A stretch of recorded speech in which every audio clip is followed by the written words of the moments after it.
दर्शकांनो, GM news मध्ये तुम्हा सर्वांचं अगदी मनापासून स्वागत। जसं आपण वेगवेगळ्या डॉक्टर्सच्या मुलाखती आजपर्यंत घेतलेल्या आहे, वेगवेगळ्या फील्ड मधील काही डॉक्टर्स आणि त्यांच्याकडनं आपण खूप महत्त्वपूर्ण मार्गदर्शन ऐकलेलंच आहे। आज पुन्हा एकदा मी आलेली आहे यवतमाळ या शहरामध्ये। यवतमाळ मधील न्यू कॉटन सिटी हॉस्पिटल या हॉस्पिटलमध्ये मी आज आलेली आहे। गेली 1.5 वर्ष झाली आहे त्या हॉस्पिटलला।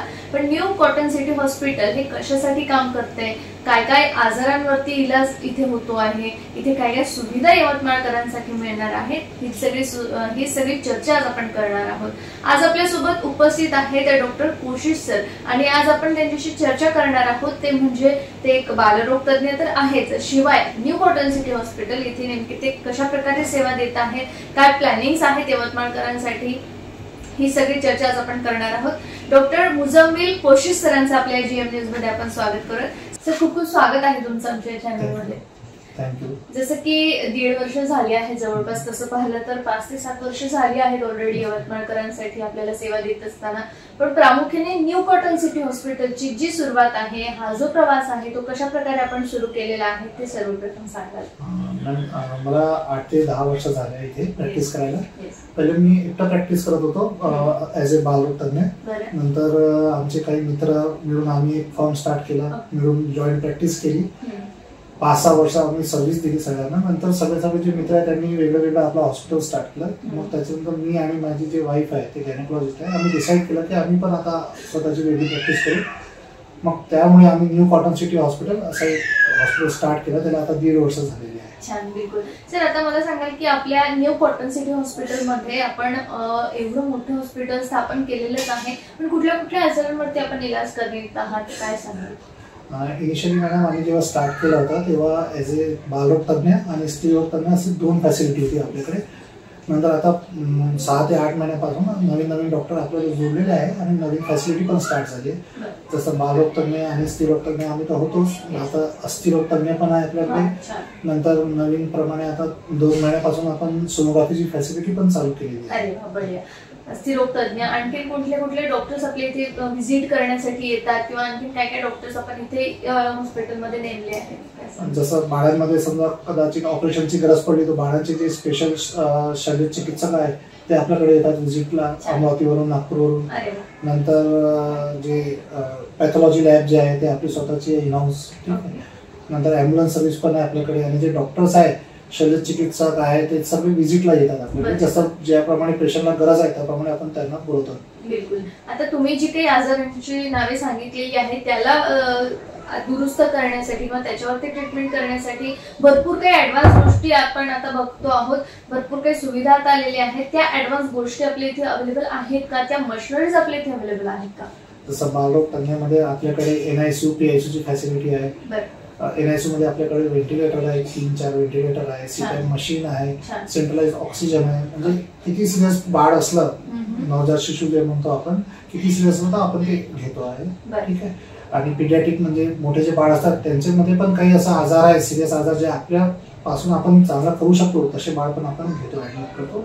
स्त्रीरोगमध्ये आपल्याकडे लॅप्रोस्कोपीची पण फॅसिलिटी आहे। बाकी जे नॉर्मल स्त्रीरोगचे असतात त्रास वगैरे त्यांचा तो उपचार होतोच। दुर्बीनद्वारे जे ऑपरेशन म्हणतो आपण लॅप्रोस्कोपी, त्याची पण सुविधा आहे। अस्थिरोगमध्ये पण आपल्याकडे मॉड्युलर ओटी आहे, त्याचं सियाम आहे, सगळं आहे, सगळे फॅसिलिटीज अवेलेबल आहे। आणि आता लेटेस्ट आपण सोनोग्राफीची मशीन घेतली आहे सोनोग्राफीसाठी। म्हणजे जवळपास सगळ्या काही अद्ययावत सुविधा आपल्या न्यू कॉटन सिटी हॉस्पिटलमध्ये यवतमाळकरांसाठी आपण देत आहात आणि ही आनंदाची बातमीच असू शकते यवतमाळकरांसाठी किंवा आजूबाजूच्या लोकांसाठी सुद्धा की एवढ्या हातीच्या अंतरावर तुम्हाला एवढ्या सगळ्या सुविधा छान आणि तेही एका छताखाली तुम्हाला सगळ्या काही आजारांवरती ट्रीटमेंट मिळते आहे। सर, यासाठी सर्वात महत्वाचं असतं तर म्हणजे तुम्ही बालरोग तज्ञ म्हणून सेवा देतच आहात बरेच वर्षांपासून, तर आपलं जे एज्युकेशन आहे, आपलं जे प्रशिक्षण आहे ते आपण कुठनं घेतलंय, कुठून शिकला आहे? माझं जे 10th-12th आहे ते यवतमाळ मधूनच झालेलं आहे। नंतर एमबीबीएस जे आहे ते नागपूर मधून केलेलं आहे, एमबीबीएस आणि डीसीएच। डीएमबी जे पिडियाट्रिक आहे स्पेशलिटी ते मी भिलाई स्टील प्लांटचं जे हॉस्पिटल आहे तिथून केलेलं आहे। बरं सर, आता आपण बघतो आहे की भरपूर आजार वाढलेले आहे दिवसेंदिवस आणि आजारांनी आपल्याला सुद्धा ग्रासलेले आहे। अशामध्ये जी काही गरीब मंडळी असते किंवा मग जे मिडल क्लास फॅमिली आपण म्हणतो, तर अशा वेळेस या आजारांवरती पाहिजे तेवढा खर्च आपण करू शकत नाही, आपल्याला तेवढा पैसा पुरत नाही, तर अशा वेळेस काही योजना आणलेल्या आहे शासनाने, त्या योजनांथ्रू आपली इथे ट्रीटमेंट होते का, त्या योजना कुठल्या, त्याबद्दल आम्हाला सविस्तर माहिती सांगा. आपल्याकडे पहिल्यापासूनच महात्मा ज्योतिबा जन आरोग्य योजना आणि आता नवीन प्रमाणे चालू झालं आहे आयुष्यमान भारत योजना, त्याची सुविधा आहे. त्याच्यात काही 1300 अप्रॉक्सिमेटली सांगत आहे 1300 असे आजार आहेत ज्यांचा फ्रीमध्ये उपचार होतो. फक्त जे मिनिमम कागदपत्र ते तुमच्या जवळ राहिले पाहिजे, जसं की राशन कार्ड, आधार कार्ड, बाळाचा जन्म दाखला. मग त्याच्यात आपण फ्रीमध्ये काही पैसे लागणार नाही. गव्हर्नमेंट कडून ते खूप चांगली एक योजना आहे, त्याचा लाभ पूर्ण पब्लिक घेऊ शकते. ओके सर, आता त्याचबरोबर योजनांबद्दल तर तुम्ही सांगितलं आहे, पण इन्शुरन्सेस पण असतात, काही प्रायव्हेट इन्शुरन्सेस, त्या इन्शुरन्स आपल्या इथे आहे का? NABH एक खूप छान आपल्यासाठी सरकारने आणलेलं आहे, तर हे अवेलेबल आहे का, काय? आपला सध्या प्रायव्हेट इन्शुरन्स सोबत जे आहे ते टाईप इन प्रोसेस मध्ये आहे. 2-3 इन्शुरन्सचा झालेला आहे आपला अप्रूव्हल, बाकीचा इन प्रोसेस आहे. आणि जे NABH ते एक ॲक्रिडेशन आहे, ते हॉस्पिटलचं कसं आहे फॅसिलिटीज त्याप्रमाणे ते ॲक्रिडेशन येते, त्याचं पण आपलं ऑडिट झालेलं आहे. मला वाटतं 1-2 महिन्यात त्याचं पण अप्रूव्हल येईल. अरे वा, छान. आमची शुभेच्छा आहेत सर तुमच्यासोबत. आणि मला सांगायला आता एवढं सगळं तर आपण करताय, एवढ्या छान सुविधा देताय, ट्रीटमेंट देताय, पण यापुढे आणखी काय प्लॅनिंग्स आहेत यवतमाळकरांसाठी? नव्याने आता सुरुवात केलेलीच आहे, पण काय आहे आणखी स्वप्न आहेत यवतमाळकरांसाठी, न्यू कॉटन सिटी हॉस्पिटलसाठी? मॅडम, आमचा उद्देश आहे की जेवढे गरीब आहे त्यांना फॅसिलिटी प्रोव्हाइड करायची, म्हणून त्यासाठी आम्ही योजना घेतलेली आहे गव्हर्नमेंटची. जेवढं जास्त होऊ शकते तेवढं जास्त गरीब मिडल क्लासचे जे लोक आहेत, जे अफोर्ड नाही करू शकत, त्यांना फॅसिलिटी प्रोव्हाइड करायची. आणि ते सगळं आमचे जेवढे डॉक्टर आहे आमच्यासोबत जुळले, त्यांचा एक कॉमन उद्देश आहे की गरीब पेशंट जे आहेत त्यांना पहिले द्यायचं, जे बाकीचे आहेत ते आपल्याला सेकंडरी. त्याच्यासाठी भरपूर हॉस्पिटल आहे यवतमाळमध्ये, पण आपल्याला जेव्हा गव्हर्नमेंटने योजनाचा दिला आहे तर ते सुविधा सगळ्यांना भेटली पाहिजे, ते जास्त महत्त्वाचं. आणि तिथेच आपल्या जीवनाचं सार्थक झालं असं म्हणावं लागेल, तीच आपली खरी कमाई आहे. सर, भरपूर जनता बघते आहे, यवतमाळकर बघत आहेत आपल्याला, आणि तुम्हाला एक छान असा सुंदर मेसेज सुद्धा द्यायचा आहे आमच्या यवतमाळकरांना. पण त्याआधी मला एक काही प्रश्न विचारायचं वाटते, ते म्हणजे आता तुम्ही बालरोग तज्ञ म्हणून सेवा देतच आहात. मंकी पॉक्स एक बिमारी आपण ऐकतो आहे, किंवा याबद्दल पाहिजे तेवढं अवेअरनेस नाहीये लोकांमध्ये, माहिती नाहीये. मंकी पॉक्स हे म्हणजे नेमकं काय आहे, काय आपल्याला दिसून येतं, या आजारांचं लक्षण काय आहे, मंकी पॉक्स म्हणजेच नेमकं काय आहे, प्लीज आम्हाला सांगा. ऍक्च्युली मॅम, मंकी पॉक्स जे आहे ते नाव जसं आहे मंकी पॉक्स, त्यामुळे एक फॅन्सी नाव आहे. म्हणून कसं आहे की सोशल मीडियावर, न्यूजवर ते एवढं चाललेलं आहे, तर सगळे लोक असं मंकी पॉक्स करत आहे. ऍक्च्युली ते आफ्रिकाची बिमारी आहे. आता रिसेंटली इंडियामध्ये त्याचे काही पेशंट सापडले आहेत. तो म्हणून त्याचे लक्षण असे आहे की शरीरावर दाणे येणे, ताप येणे, हात पाय डोकं दुखणे, हे सगळे लक्षण आहे. नॉर्मल व्हायरल फिवरचे लक्षण आहे. पण कसं आहे की दर दाणे येणं हे सगळं मंकी पॉक्स नसते. तुमची रिसेंट ट्रॅव्हलची हिस्ट्री आहे की म्हणजे तुम्ही अशा जागेवर गेले आहे जिथे पेशंट भेटले आहे, तर तुम्हाला काळजी घ्यायची आहे. तुम्हाला असं वाटलं तुम्हाला असं काही लक्षण आहे जसं ताप दाणे येणं, तर तुम्हाला जवळच्या डॉक्टरला दाखवायचं आहे, कारण की ते जे बिमारी आहे ते गव्हर्नमेंटला आपल्याला नोटिफाय करावं लागते. उपचार जे आहे ते नंतर डिसाईड होते, जास्त आहे तर हॉस्पिटलमध्ये होते किंवा घरी होते. सध्या पण आता आजच्या परिस्थितीमध्ये यवतमाळमध्ये कोणताही केस भेटला नाही आहे.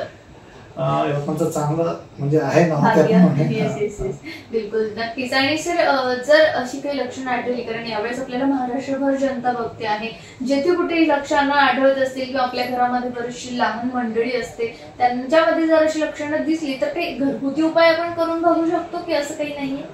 घरगुती काही उपाय नाही येतात. ते व्हायरल फिवर आहे, त्याचं काही स्पेसिफिक ट्रीटमेंट नसते. समजा खूप ताप येत आहे तर तापाचं औषध घ्यायचं, हात पाय दुखतात त्याप्रमाणे पेन किलर घ्यायचा, आराम करायचा, हायड्रेशन मेंटेन करायचं, म्हणजे भरपूर लिक्विड पाणी हे सगळं हे त्याचं ट्रीटमेंट आहे. समजा कदाचित पेशंट एवढं जास्त झालाय त्याची तब्येत की ते घेऊ नाही शकत तोंडाने, तेव्हाच त्याला ऍडमिट करून सलाईन वगैरे लावावं लागते. पण एकच काळजी घ्यायची, तुम्हाला काही लक्षण दिसत आहे मंकी पॉक्सचे तर जवळच्या डॉक्टरला दाखवा, कारण की ते नोटिफायबल डिसीज आहे. तुमच्यामुळे बाकी लोकांना नाही झालं पाहिजे, ते जास्त महत्वाचं मेसेज आहे. खूप छान वाटलं सर तुमच्याशी चर्चा करत असताना.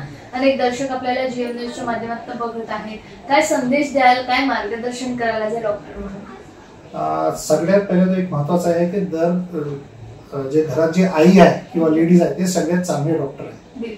त्यांनी समजा काळजी घेतली, हायजीन मेंटेन केलं, घरी बाळांचा चांगला पौष्टिक आहार दिला बाळांना, तर मला असं वाटते की 90% जे बिमारी आहे इंडियामध्ये ते होणारच नाही. ठीक आहे, मग आपण पण एक डेव्हलप कंट्री होणारच आहोत आज नाही तर उद्या. आपल्याकडे अशी बिमारी जी आहे म्हणजे माल न्यूट्रिशन जे आम्ही म्हणतो, हे सगळं नाही झालं पाहिजे. घरी काळजी घेतली, न्यूट्रिशन मेंटेन केलं, हायजीन मेंटेन केलं, मग आपण पण एक डेव्हलप नेशन बनवू शकतो. बिलकुल, नक्कीच. खूप खूप धन्यवाद सर दिलेल्या सगळ्या माहितीबद्दल आणि आमच्या जेएम न्यूजला तुम्ही तुमचा अमूल्य वेळ, अमूल्य मार्गदर्शन केल्याबद्दल तुमचे खूप खूप आभार.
मैं गायनेकोलॉजिस्ट हूँ, ऑब्स्टेट्रिशियन एंड गायनेकोलॉजिस्ट। मैंने मेरी पढ़ाई धुलिया से की है और मेरा जो MS हुआ है, MS OBGYN, वो मुंबई से हुआ है। मैं न्यू कॉटन सिटी हॉस्पिटल में 1.5 साल से काम कर रही हूँ as a consultant in obstetrics end gynaecology. अब हमारे हॉस्पिटल में अलग अलग सुविधाएं हैं महिलाओं के लिए, जैसे कि सबसे इम्पोर्टेंटली हम फोकस करते हैं डिलीवरी, मतलब जब से पेशेंट प्रेग्नेंट है वहाँ से लेके डिलीवरी तक और डिलीवरी के बाद भी। फिर बच्चेदानी का जो ऑपरेशन होता है, जिसे हम हिस्टेक्टमी कहते हैं, जब महिलाओं में अलग अलग प्रकार के रोग होते हैं और उसकी वजह से हिस्टेक्टमी करना पड़ता है, वो भी अपने हॉस्पिटल में होता है। दोनों ही होता है, ओपन भी होता है, वजाइनल भी होता है, और दूरबीन से, जिसे लैप्रोस्कोपी कहा जाता है, वो भी अपने हॉस्पिटल में होता है। और तीसरी चीज़ है जो इनफर्टिलिटी, जहाँ पे बच्चे नहीं होते हैं जिन महिलाओं को, उसके लिए जो ट्रीटमेंट लिया जाता है वो हमारा मेन फोकस है, क्योंकि उससे सबसे ज़्यादा खुशी मिलती है इंसान को बच्चे होने से। तो ये सारी सुविधाएं अपने हॉस्पिटल में है। इसके अलावा हम कैंसर ट्रीटमेंट भी करते हैं। जो स्टेजेस है, जो अर्ली स्टेजेस है, जहाँ ऑपरेटिव होता है ट्रीटमेंट, वहाँ हम करते हैं। उसके बाद कीमो और रेडिएशन के लिए हम रेफ़र करते हैं। नमस्कार, मी डॉक्टर निलेश चव्हाण, अस्थिरोग तज्ञ। माझं MBBS नागपूरवरून झालेलं आहे। माझं डिप्लोमा ऑर्थोपेडिक्स पुण्यावरून झालेलं आहे। मी गेल्या 8 वर्षापासून न्यू कॉटन सिटी इथे अस्थिरोग तज्ञ म्हणून काम करतो आहे।